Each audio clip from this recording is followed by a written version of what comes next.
Good evening, everyone. This is Rebecca with Red True Crime. And if you see the topic for discussion tonight, we are going to be talking about filicide, and that is the murder or death of a child at the hands of their parent. I'd already been working on this for the last 24 hours. And before I get into that, we are going to talk about some upcoming news or information that has come out about Genesis Nova Reed. I hate to say this, but it has been, released that Genesis Nova Reed is deceased. Today would be this child's 3rd birthday, and she has been according to what I've been reading, she has been gone since December 25th. So it seems like mom went and picked up the kid from the dad and then killed her the same night. So, yes, Genesis Nova Reed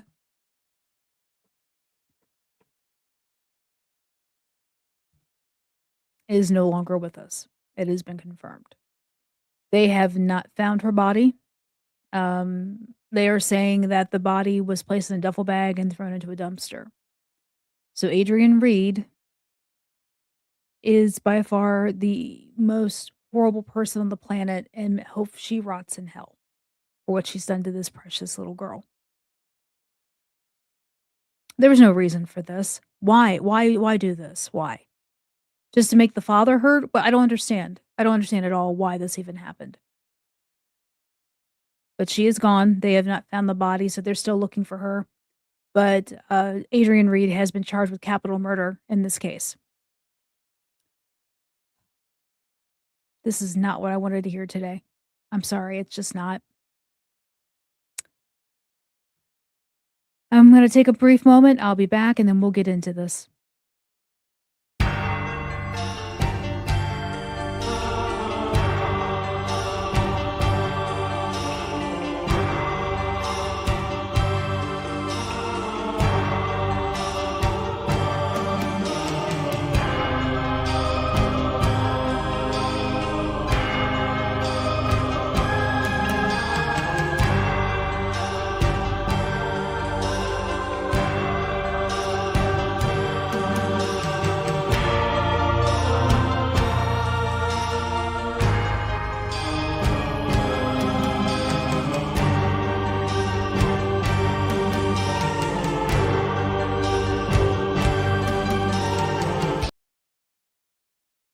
Thank you again, for sticking with me. So, with this in-depth exploration of filicide, and again, it's the devastating act where a parent kills their own child. We'll cover updated statistics on perpetrators and victims and key psychological and sociological theories explaining these tragedies, and a range of concise case summaries, including lesser known ones often linked to custody disputes. Filicide occurs roughly 450 to 500 times annually in the US. Yes, that many times a year. That's like 12 cases a month. And, claiming young lives and highlighting failures in the mental health support that this does. Family courts and child protection, it's all falling through the drain here. Understanding patterns can drive prevention, and data shows perpetrators are nearly evenly split by gender overall, though contexts differ. But let's begin with the facts, okay? So, filicide remains a persistent issue. In the US, parents kill about 450 to 500 children a year, with rates for infants under 1 around 8 per every 100,000 kids, far higher than in many developed countries. Parents account for roughly 61% of the murders of children under the age of 5 and split almost evenly, about 30% by mothers and 31% by fathers historically. Now, I do have a graph on that. Put that up here real quick. Yeah, here we go. And it all breaks it down by country too. So if you see here, United States, here in the United States, it's 57% men, and 41% women. And then you see it here in Austria, Finland, it's more mothers than fathers, and then Netherlands, it's evenly split, Austria, evenly split, and then in Canada, slightly more men than women. So Mm. Overall, from long-term US data, male children victims, male children are the victims in about 58% of the cases, and fathers are the offenders in 57% of the cases. Mothers more often kill younger victims under the age of 3, using methods like drowning, asphyxiation, or poisoning. And then fathers target older children, average 6 to 13 age, frequently using firearms or blunt force, and commit 75% of the filicide suicides, or self-deletions, I should say. So let's see, these are the methods. So you can see that breakdown there. In custody slash divorce contexts, tracked by the Center for Judicial Excellence, or the CJE, since 2008, over 989 children have been killed by a divorcing slash separating or court involved parent as of early 2026, with 140 deemed preventable. And examples like ignored abuse warnings. In these separation related cases, fathers are responsible for 70% of the killings, often in revenge or control scenarios during disputes. Now, globally and in Australia, fathers commit 68% of the filicides linked to family violence. And like I said, methods vary. Asphyxiation, strangulation, less than 29%. More maternal. Firearms, less than 22% are more paternal. Step parents account for anywhere from 10 to 11%, not disproportionately high. Underreporting persists and rates may rise with stressors like economic strain or separations. These figures underscore no single gender dominance universally. Age of victim, motive, and context generally greatly matter. So, um,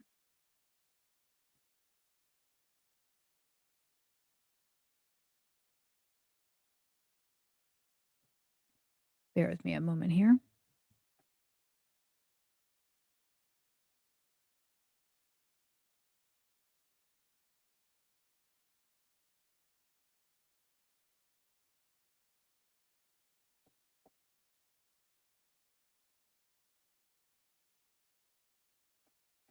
Bear with me just another second. I'm trying to get things uploaded in here so we can really talk about this.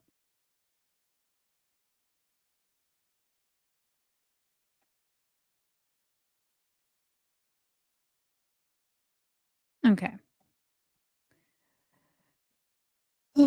So filicide arises from intertwined factors. Philip Resnick's influential 1969 classification identifies 5 motives. Altruistic means killing to save the child from a perceived suffering, like a parent suicide pact or delusions of harm. Acutely psychotic, driven by hallucinations, delusions, schizophrenia, or severe depression. Or it's an unwanted child. Let's see. Yep, here we go, right there. An unwanted child, so which is rejection due to burden, illegitimacy, or interference, like blocking new relationships.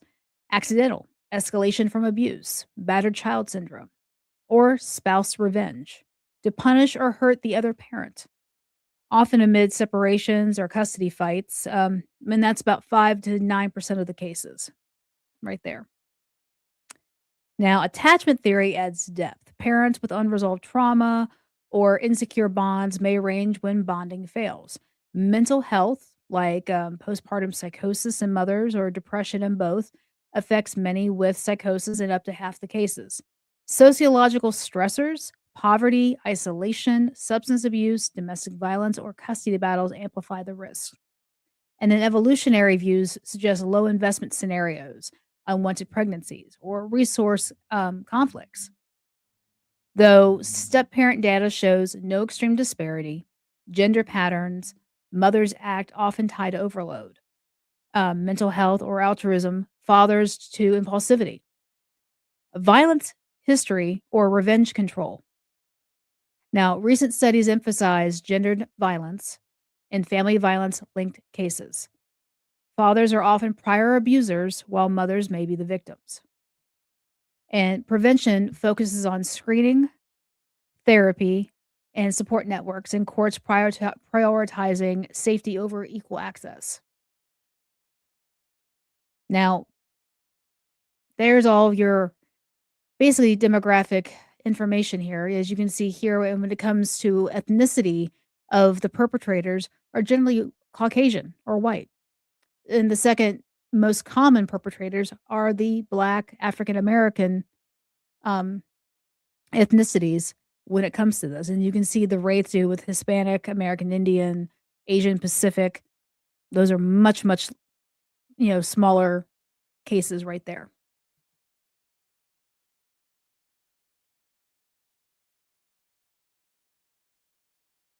So let's start talking about actual case examples. So let me add a couple more pictures in here. Give me one second.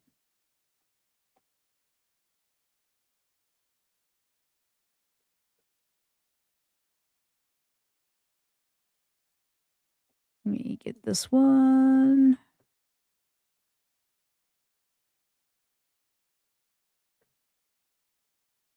Okay.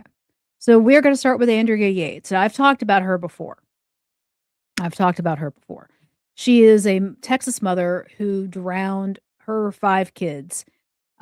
She suffered from severe mental illness that was ignored by her husband, how the husband was never charged or added as a, complicit person in the death of those kids is beyond me. But, she drowned her 5 children in postpartum psychosis, believing it saved their soul, so it was an altruistic psychotic. Found not guilty by reason of insanity after retrial. So, Susan Smith, we all remember this one. This happened back in the 90s, 1994, South Carolina. She drowned her 2 sons to pursue a new relationship, claiming a carjacking. She said a black man stole her car. And so her reasoning would be unwanted or revenge, and she's been convicted of a life sentence.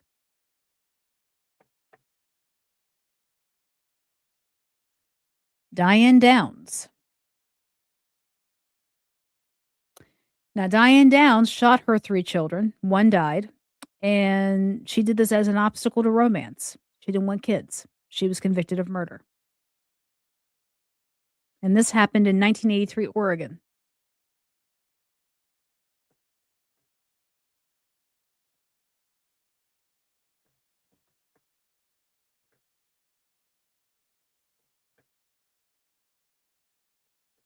Now, this one here is very disturbing.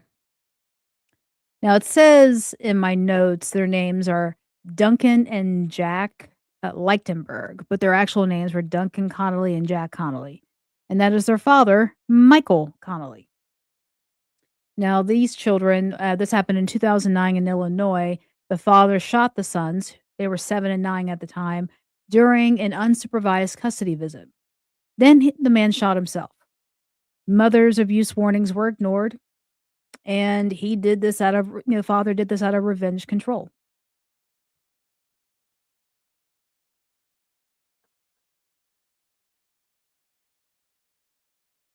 This one here, very heartbreaking. Kyra Franchetti.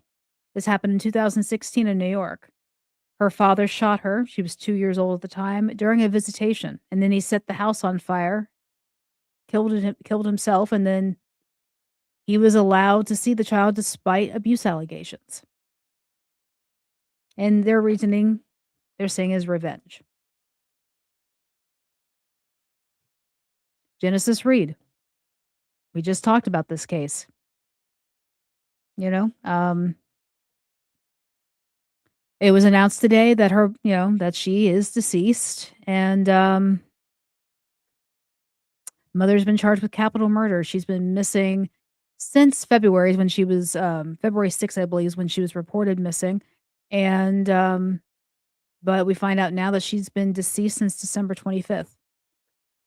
Mom has been arrested. Mom is going down for capital murder. Mom needs to get the electric chair. Just my opinion, you know, but we shall see how this goes. and today would have been Genesis' 3rd birthday. Prince MacLeod. Father drowned 15-month-old after insurance policies. Now, Prince is the child. I'm not sure what the father's name is, but he killed him for insurance. And he was having a custody battle as well, and they were ignoring safety concerns. So this child was economic, or unwanted, and the father was convicted.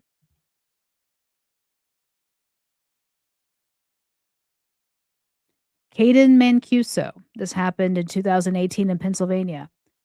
Her father beat her to death during a partial custody dispute. She's 7 years old. And despite the mental health flags, abuse escalation, he was still allowed to see her.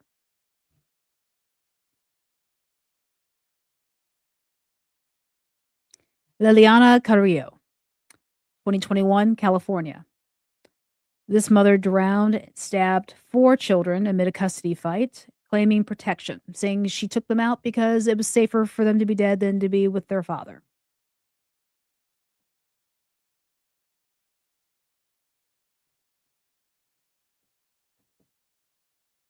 Sorry, I'm having issues with my mouse.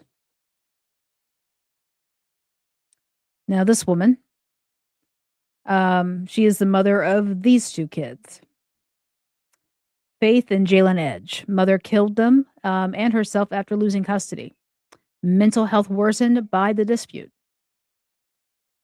Now, you might remember me talking about this aspect about custody hearings and whatnot, and about me saying that they really should have a psychiatrist involved in these custody hearings, because just because you're a parent does not mean that you need to be a parent. Just because you're a mother does not mean you deserve custody of your kids, because you could be nuts, you know? So, I mean, there are things that they need to look at. I think there should be psych evals done all the way through on both parents, and it should be more than 20 minutes, conversation. They need to do full evaluations, because too many children are dying because of this. Just because you are a parent does not mean you deserve visitation. I'm just going to keep saying that. Dylan Thiebaud.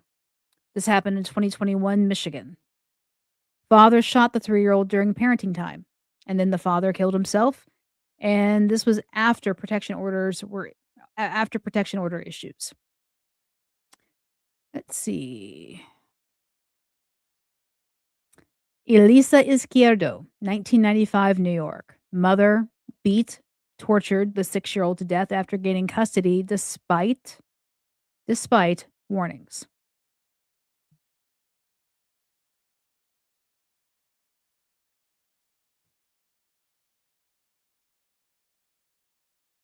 And there was a few other ones, but whatever reason, I don't have all of them. Here we go.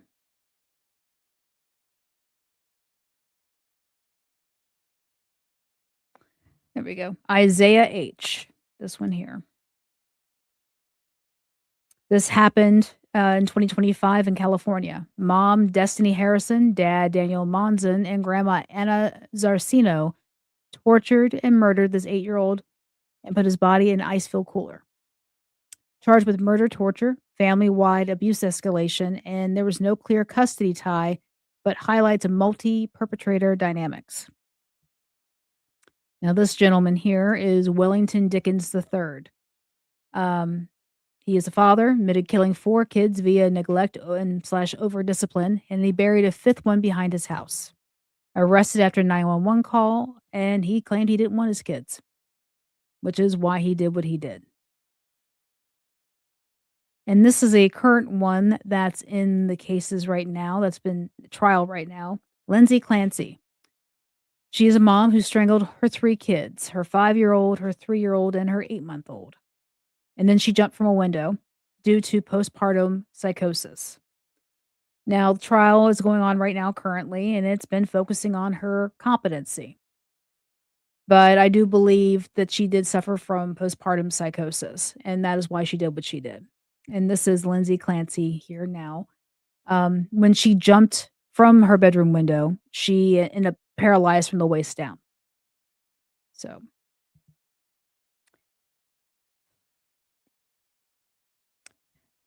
so let me say this, these aren't isolated, and the CJE notes nearly 1,000 custody-linked deaths since 2008. Many dads in revenge mode. Patterns scream for reform in more ways than one. But let me say this again, filicide shatters us, but stats show drops in violence. Projected lowest murder rates in 125 years by 2025. Theories reveal mental health and stress as culprits, and cases like Yates or recent ones like Dickens underscore prevention via better courts and support. If this hit home, if it really hit home to you, comment below. And what's the most shocking case? You tell me. But like, share, subscribe to Red True Crime for more. And as you'll see the National Domestic Violence Hotline number tickering on, going above and below here. And pray for Genesis Reed's father and the rest of her family because that child did not deserve to die. And I'm heartbroken that that is how this case has ended. But I am Rebecca with Red True Crime. Thank you for tuning in and staying with me on this. And hug your children.